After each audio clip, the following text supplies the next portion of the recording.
ধানমন্ডি ৩২ নম্বরে শেখ মুজিবুর রহমানের বাড়ি গুঁড়িয়ে দেওয়ার ঘটনায় ভারতের ইন্ধন থাকতে পারে বলে সন্দেহ প্রকাশ করেছেন বিএনপির স্থায়ী কমিটির সদস্য মেজর হাফিজ উদ্দিন আহমেদ।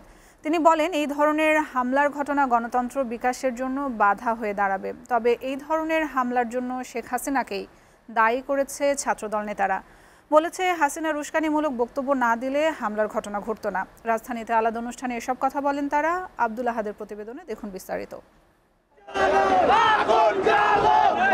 ভারত থেকে ভার্চুয়ালি ভাষণে আবারও উত্তেজনা সৃষ্টি করেছেন ক্ষমতাচ্যুত পতিত প্রধানমন্ত্রী শেখ হাসিনা। তার বক্তব্যের পর বিক্ষুব্ধ ছাত্র জনতা রাজধানী সহ দেশের বিভিন্ন স্থানে ব্যাপক ভাঙচুর ও অগ্নিসংযোগের ঘটনা ঘটিয়েছে। পলাতক লীগের নেত্রী সে বসে বসে বাংলাদেশকে অস্থিতিশীল করার জন্যই সে কিন্তু এই ধরনের উস্কানিমূলক কর্মসূচি ঘোষণা দিচ্ছেন। ৩২ হ্যামারের বাড়ি প্রমাণ করে দেয় বাংলাদেশের জনতা এই স্বৈরাচারকে কখনো হজম করবে না। স্বৈরাচারের দুলি এই বাংলাদেশ থেকে উড়িয়ে দিতে এই জেনারেশন জেডি যথেষ্ট।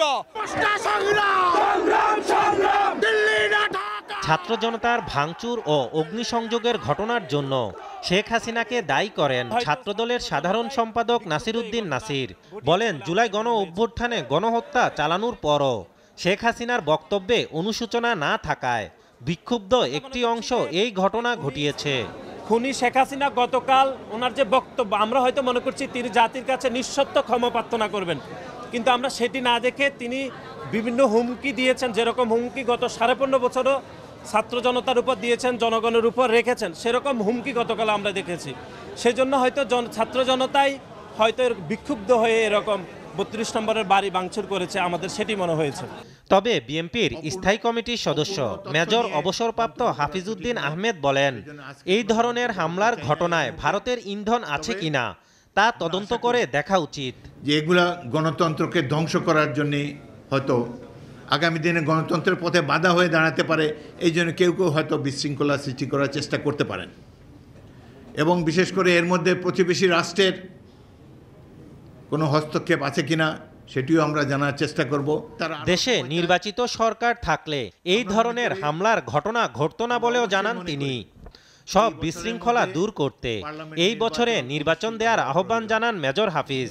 এবং বর্তমান সরকারকে আমরা এই মঞ্চ থেকে অনুরোধ জানাচ্ছি যে যত সব বিশৃঙ্খলা, গণতন্ত্রের বিরুদ্ধে যত ধরনের অনুষঙ্গ আমরা দেখতে পাচ্ছি, গণতন্ত্র বিরোধীদের নানা ষড়যন্ত্রের আভাস আমরা পাচ্ছি, এগুলা দূর করতে হলে অবিলম্বে একটি সুষ্ঠু ও নিরপেক্ষ নির্বাচন অনুষ্ঠান করা প্রয়োজন।